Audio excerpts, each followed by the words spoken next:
बच्चों इस वीडियो में हम डिस्कस करेंगे Young's double slit experiment. Double slit experiment.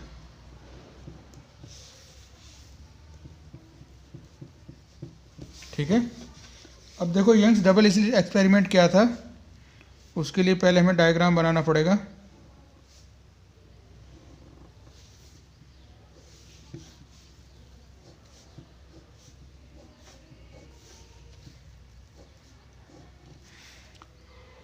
Young's ने ये अरेंजमेंट किया था, यहाँ पर एक सोर्स लगाया लाइट का। ठीक है,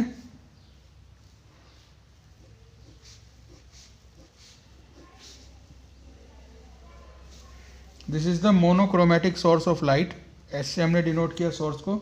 अब ये सोर्स जो है यहाँ पर, जब ये सोर्स लाइट प्रोड्यूस करेगा तो इससे वेव फ्रंट प्रोड्यूस होंगे। एक मिनट, यहाँ पर इसने इस सोर्स के आगे दो स्लिट लगाई, दो बहुत बारीक छेद होते हैं, ये इसको डिनोट किया स्लिट को, इस स्लिट को S1 से और इस स्लिट को S2 से। ठीक है, अब जब ये सोर्स है मोनोक्रोमेटिक लाइट का, तो ये इससे वेव फ्रंट प्रोड्यूस होंगे, जैसे हमने वेव फ्रंट थ्योरी में पढ़ा था। इस तरीके से वेव फ्रंट प्रोड्यूस होंगे, ये प्राइमरी वेव फ्रंट और ये सेकेंडरी वेव फ्रंट।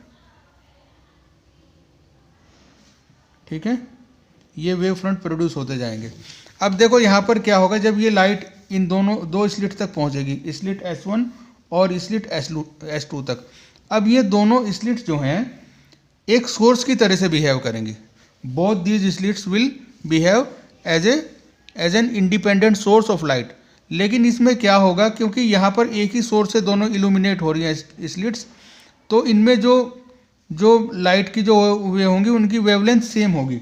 अब ये जब सोर्स की तरह से बिहेव करेंगे स्लिट्स, तो यहाँ से भी क्या होंगे, वेव फ्रंट प्रोड्यूस होंगे, ये इस तरीके से।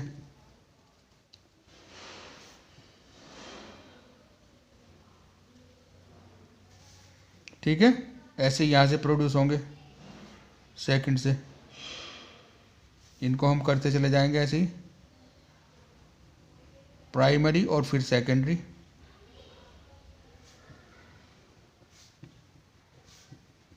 इस तरीके से।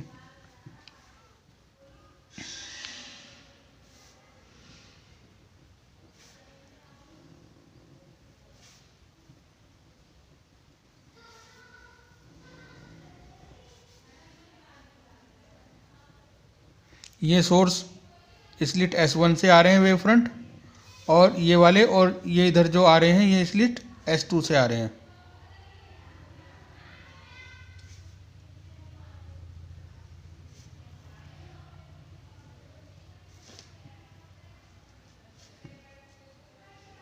ठीक है,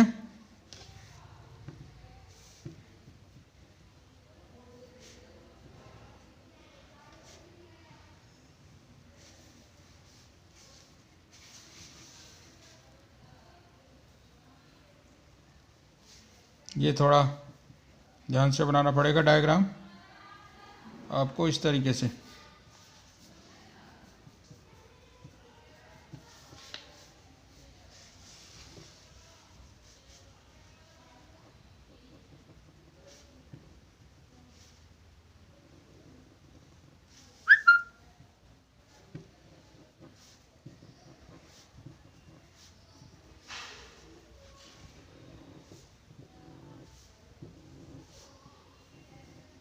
ठीक है, आप भी ऐसे बनाएंगे, ये इस तरीके से। अब देखो जब यहाँ पर क्या होगा, ये देखो ये इस तरीके से यहाँ पर पड़ रही हैं लाइनें, और ये लाइनें यहाँ पर इस तरीके से पड़ रही हैं। ये जब हम इसको कंपास से बनाएंगे तो बिल्कुल फिक्स पोजीशन पर आएंगे। इस तरीके से पैटर्न दिखाई देगा हमें स्क्रीन पर।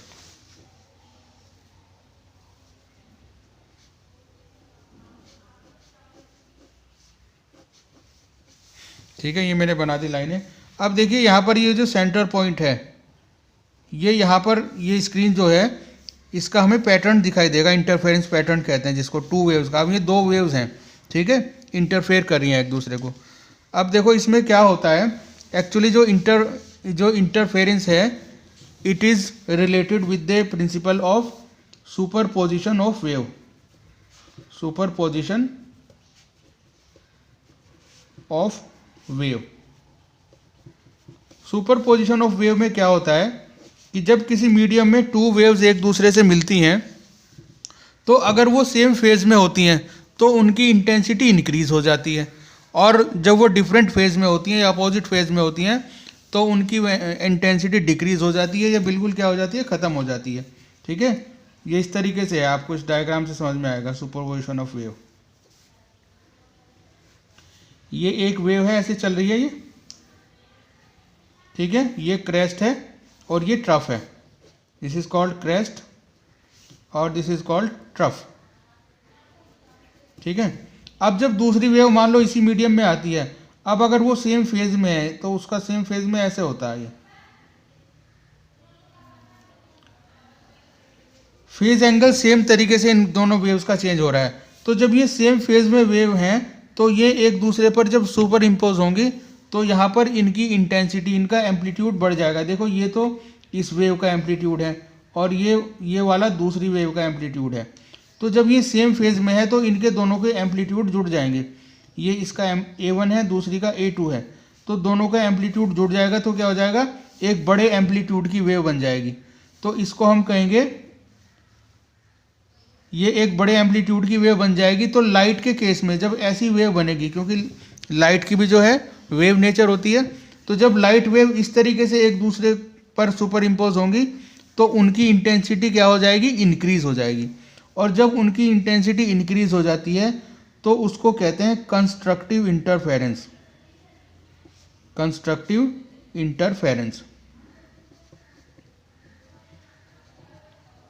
कंस्ट्रक्टिव इंटरफेरेंस में जो रिजल्टेंट वेव बनेगी लाइट की, वहाँ पर इंटेंसिटी, मैक्सिमम इंटेंसिटी शो होगी।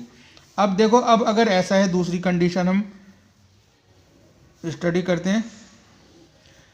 अब देखो एक वेव ऐसे है और दूसरी वेव इसके अपोजिट फेज में ऐसे। जिस समय इसकी वैल्यू पॉजिटिव मैक्सिमम होती है उस समय इसकी वैल्यू नेगेटिव मैक्सिमम होती है, ऐसे होता है, पॉजिटिव इधर नेगेटिव। तो जब ये दोनों एक दूसरे पर सुपर इम्पोज करेंगी तो इनकी जो है एम्पलीट्यूड आपस में से घट जाएंगे और वहाँ पर जो रिजल्टेंट जो वेव होगी उसका एम्पलीट्यूड क्या होगा, घट जाएगा और इनके दोनों के डिफरेंस के इक्वल। अब अगर ये बिल्कुल अपोजिट इनके फेज डिफरेंस हैं तो वो एक दूसरे को बिल्कुल कैंसिल कर देंगे और जो लाइट की जो इंटेंसिटी है वो क्या हो जाएगी, मिनिमम हो जाएगी। इसको कहते हैं हम डिस्ट्रक्टिव इंटरफेरेंस, डिस्ट्रक्टिव इंटरफेरेंस। ठीक है, तो ये समझ में आ गई ये किस पर बेस्ड है, इंटरफेरेंस, सुपरपोजिशन ऑफ वेव के प्रिंसिपल पर बेस्ड है ये। अब देखो क्या होता है, इस स्क्रीन पर जो हमें पैटर्न मिलते हैं, यहाँ पर आ जाते हैं अपने एक्सपेरिमेंट पर। जो स्क्रीन पर हमें पैटर्न मिलते हैं, अब यहाँ पर क्या होता है, ये बनता है डार्क, वो ब्राइट फ्रिंज। इसकी ब्राइटनेस सबसे ज़्यादा होती है, इसको कहते हैं सेंट्रल मैक्सिमम। और फिर ये बनेगा डार्क फ्रिंज, इसकी इंटेंसिटी, इसको हम डिनोट करते हैं D1 से। और फिर इसके बाद बनेगा ब्राइट फ्रिंज, इसको हम डिनोट करते हैं B1 से। इधर भी सेम ऐसा ही होगा, इधर ये बनेगा डार्क D1 और इधर ये बनेगा B1 ब्राइट फ्रिंज। ठीक है, अब ये यहाँ पर क्या हो रहा है, अब देखो ये जो सेंट्रल मैक्सिमम है, सेंट्रल मैक्सिमम, इसकी यहाँ पर ब्राइटनेस जो है स्क्रीन पर सबसे ज़्यादा होती है। क्यों होती है ब्राइटनेस सबसे ज़्यादा, अब देखो इस पॉइंट का हम डिस्टेंस देखें S1 से, S1 से इस पॉइंट का डिस्टेंस ये है और ये डिस्टेंस इसका S2 से है। तो सिमेट्रिकली हम देखें दोनों S1O और S2O दोनों डिस्टेंस क्या है, सेम है। तो यहाँ पर जो दो वेव्स आती हैं, दो स्लिट से जो वेव ओरिजिनेट हो रही हैं, these waves are in same phase. जब ये सेम फेज में होती हैं तो इनकी इंटेंसिटी क्या, इसके अकॉर्डिंग इनकी इंटेंसिटी इंक्रीज हो जाती है, क्योंकि डिस्टेंस सेम होने की वजह से ये सेम वेव जो है यहाँ पर सेम फेज में पहुँचेंगी और इसका रिजल्टेंट वेव का एम्पलीट्यूड इंक्रीज हो जाएगा और इसकी इंटेंसिटी क्या हो जाएगी, यहाँ पर मैक्सिमम हो जाएगी। इसीलिए यहाँ पर सेंट्रल मैक्सिमम, सेंट्रल ये बनता है, सेंट्रल मैक्सिमम कहते हैं, मैक्सिमम ब्राइटनेस वाला फ्रिंज बनता है कहाँ, स्क्रीन के सेंटर पर।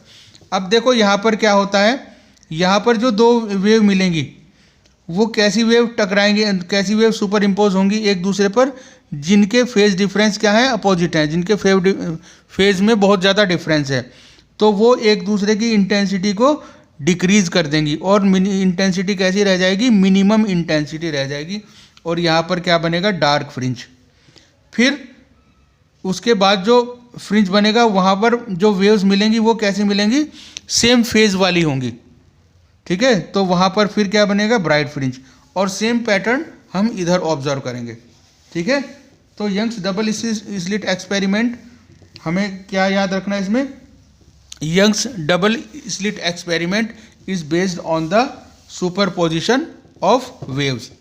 और इसमें दो तरह के फ्रिंजेस बनते हैं, कंस्ट्रक्टिव, दो तरह के फ्रिंजेस बनते हैं, ब्राइट फ्रिंज और डार्क फ्रिंज। जो ब्राइट फ्रिंज बनता है वो किसकी वजह से बनता है, कंस्ट्रक्टिव इंटरफेरेंस की वजह से, क्योंकि यहाँ पर रिजल्टेंट वेव की इंटेंसिटी क्या हो जाती है, मैक्सिमम। और जो डार्क फ्रिंज बनता है वो डिस्ट्रक्टिव इंटरफेरेंस की वजह से, क्योंकि यहाँ पर जो रिजल्टेंट वेव है उसकी इंटेंसिटी हो जाती है मिनिमम, ठीक है। तो यंग्स के डबल स्लिट एक्सपेरिमेंट में यही था। अब आगे की जो है वीडियो, उसमें हम इनकी पोजीशन के बारे में एक्सप्रेशन डिराइव करेंगे, पोजीशन ऑफ ये dark and bright fringe from the centre of the screen. इस एक्सपेरिमेंट को आप एक दो बार फिर स्टडी करेंगे और इसको अच्छे से समझेंगे। Okay, thank you.